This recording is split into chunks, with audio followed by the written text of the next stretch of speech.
Hey, Coach, thanks for taking the time today. Thanks.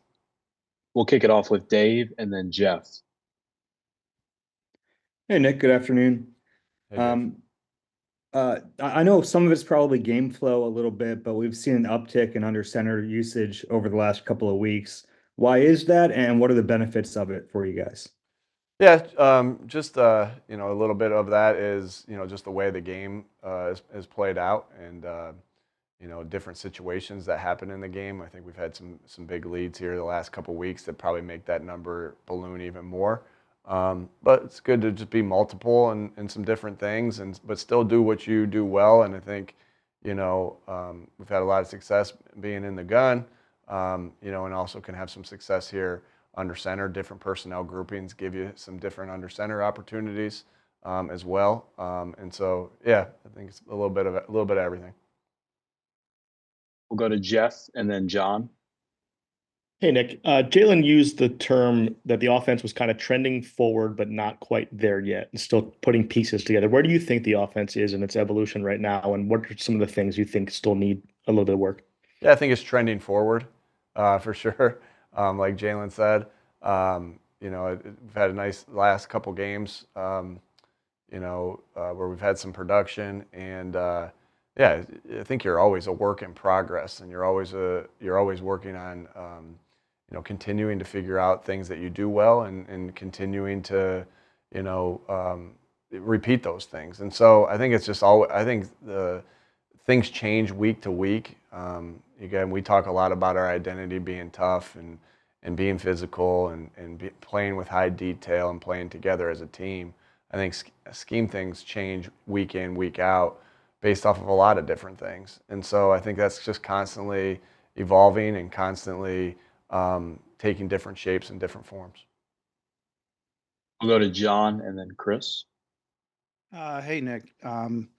You kind of mentioned yesterday more than identity, you were mentioning habits a lot. Did you get like a sense that the team is where you want them habit wise, or is that like a constantly evolving process? Yeah, I think that that's constant.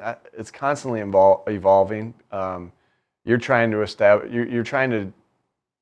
establish your habits each and every day, and go through your process each and every day.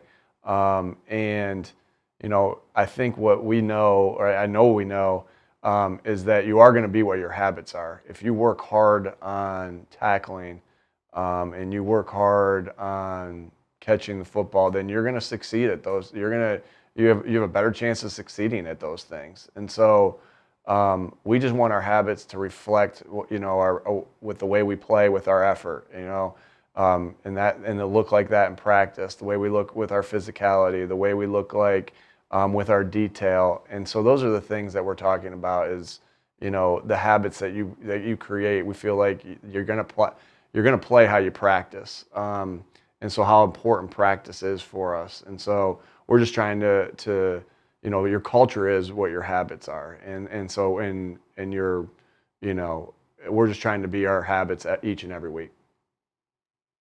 We'll go to Chris and then Martin.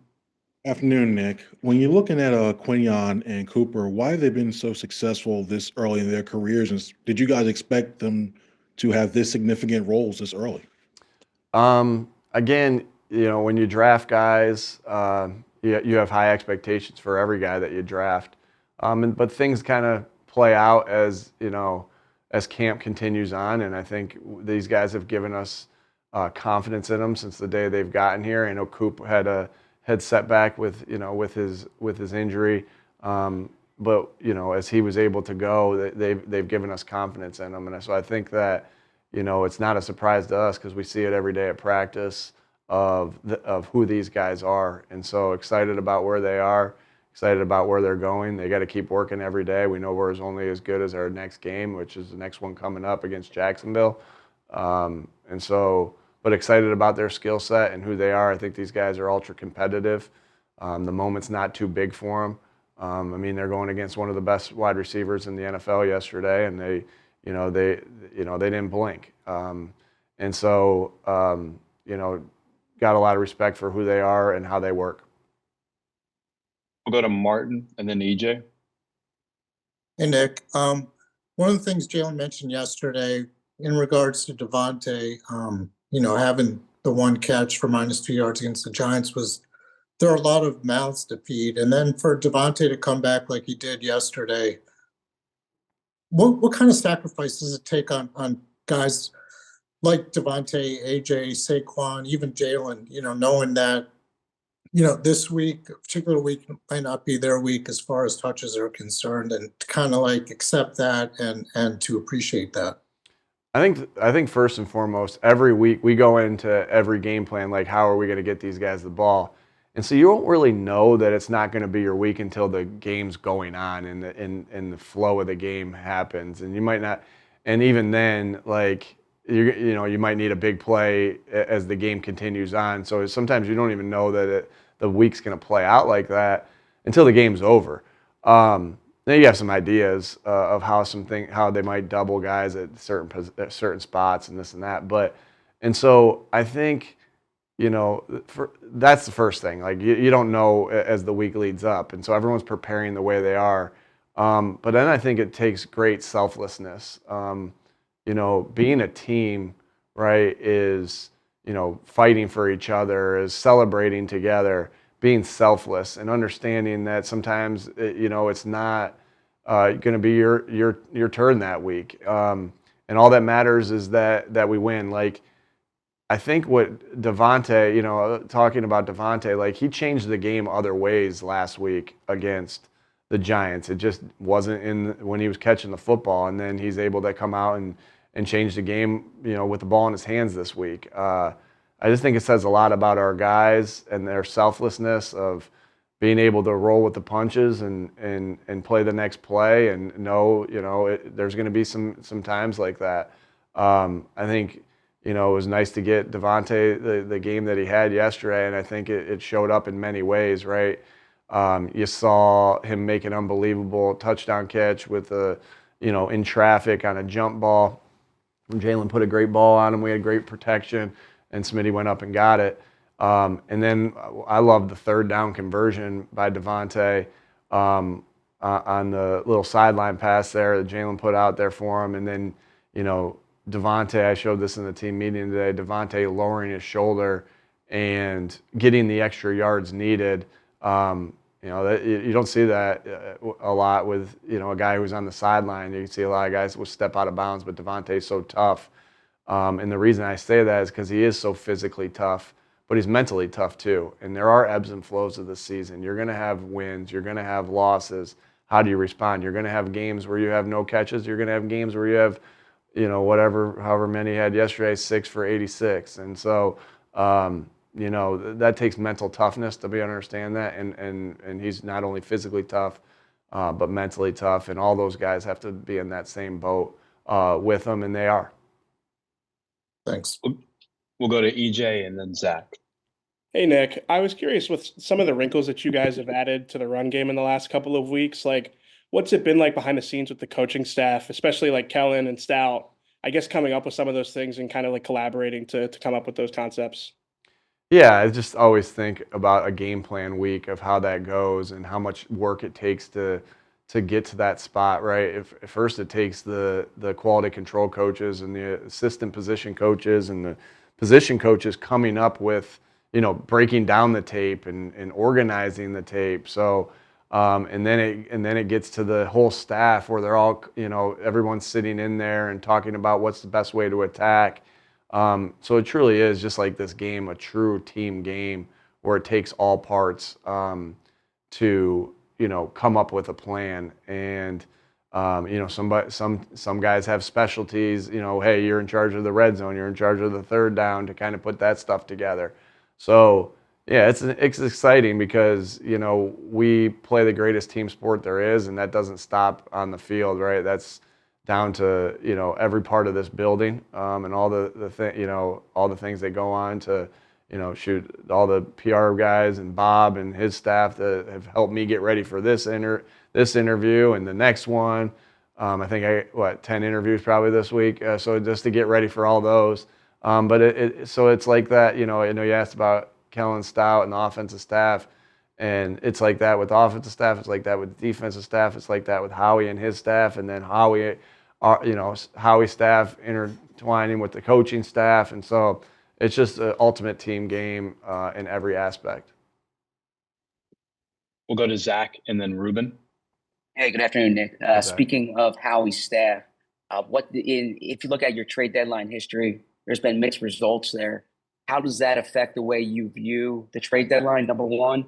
And number two, what sense do you have of the necessity for external fortifications here? Yeah, I love the team that we have, and I think this team's really coming together. With that being said, I know, we're always looking for ways to improve our team, and I know Howie's one of the best at that, of always looking at ways that he can improve the football team, and I admire that and value that of how he goes to work there. And but like I said, love the guys that we have. I think we're coming together really nicely as a team, but we'll see how this next week plays out.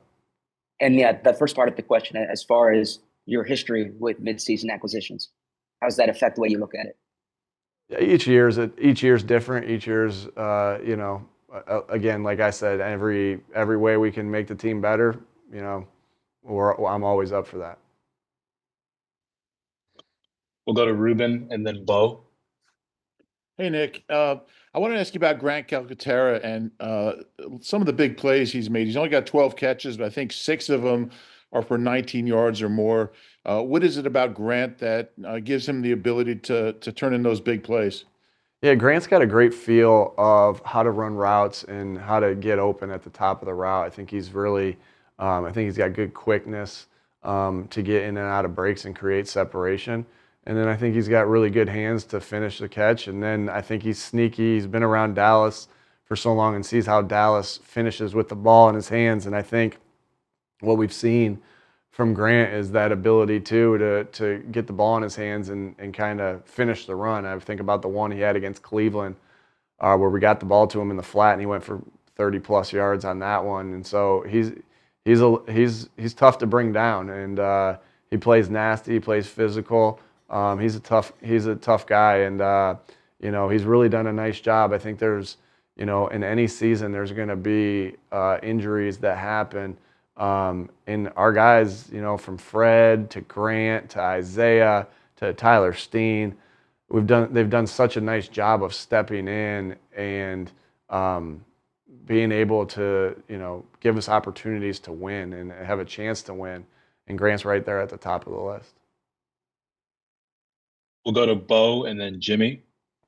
Hey, Nick, I don't want to get you in trouble here. So the Tyler Steen penalty for after the whistle, if somebody had the opinion that maybe the ref should have blown that whistle earlier and that was the real reason for that happening, would somebody be onto something? I went in there today and kind of talked through that and kind of reestablish what the rule is there. One thing we really pride ourselves in is those extra yards we get when we push the pile. So you preach everyone running to the football, and everyone hustling the football. So if anything happens, like the ball comes on the ground, they're there for that. But also to be able to push the pile and get the extra yards. And you saw it against the Giants last week where Saquon had the ball and was probably stopped at about the 2-yard line, but everyone got behind him and pushed the pile into the end zone. And, we scored a touchdown off of it, and that's happened a bunch. We talk about that a lot. And our guys play so hard, and their effort is what it is, and it's, and we have benefits because of our guys and the way they play and how hard they play. So now the rule is that if I'm right behind you, I can get in there and push. But if I'm building up a head of steam, right? If I'm building up a head of steam and putting my back into the pile, that's what they don't want. And so I get why they called that. I know why they called that. I know why Tyler was trying to get up there and push him further because we praised that. And to be honest with you, Bo, like sometimes you're like, do I want him to blow the whistle? I didn't want him to blow the whistle. It's sometimes yes, sometimes no. I didn't want him to blow the whistle in the Giants game because we were able to push the pile forward to get the touchdown. Had I been able to tell that we were going to get a penalty for that, I would rather him blow the whistle there. You know, so well, it's similar to the play where Devontae got hurt the first time. yeah, that was just to me that was a little different because it was just Devontae and that guy going backwards, and this one was a little bit more of a scrum in the pile. I saw him as different. I didn't think of it that way, and I saw him as a little bit different as you say that. But yeah, you know, yeah. So did I get what you did? Yeah. Okay. Thank you. Mm-hmm. We'll go to Jimmy and then Olivia. Hey, Nick. Zach stole my trade deadline question, but I have another maybe unimportant one for you. Just out of curiosity, when you had pulled all your, not all of your, but most of your offensive line starters and the rest of the starters late in the game and left Jalen in, just curious why not pull Jalen as well. Yeah, I knew we were handing the ball off right there. I just wanted to make sure we were securing the snap right there. As you could see, like there was the first play of their drive where they fumbled, and so we were kind of pulling them one by one right there. And as the drive continued, we just Jalen was going to stay in, and because him and Cam and you always want that quarterback center exchange. I just thought it was important there for that to happen, and we weren't going to put Jalen at risk at that point. He was just going to hand the ball off. Okay, thanks. We'll finish with Olivia here. Hey, Nick. Slay said on his podcast today that he was getting an MRI in the morning. I'm assuming that means he was getting an MRI today. But regardless, what is the latest on his health? And if he isn't ready to go this week, what have you seen from Isaiah Rodgers kind of behind the scenes in his preparation that made, a big moment like yesterday possible for him? Sure. Yeah. We'll see on Slay. We got a lot of time before we play the next game, and he's a heck of a player. Played a good game yesterday. We hope he's back. Isaiah. To answer your question on Isaiah, I was able to spend 2020 with Isaiah and saw how special of a player he was when we were in Indy together. His speed, his quickness, his knack for the football, and his work ethic of how we constantly trying to work to get better. Since he stepped foot in this building, and we've been on the practice field with him, all we've seen him do is make plays and do things that we're glad we have him. And again, he gets to go against AJ and Devontae so often that that's going to help. That helps him get better. But he has a unique skill set as far as his speed, his quickness, and then combine that with the way he works each and every day at practice to get better.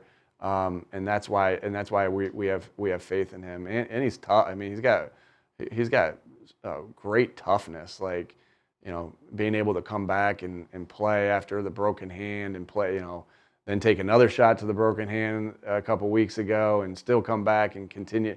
Like, he's got great perseverance, great toughness, and he's done that, through his NFL career on and off the field. Thanks for the time, Coach. Thank you, everybody.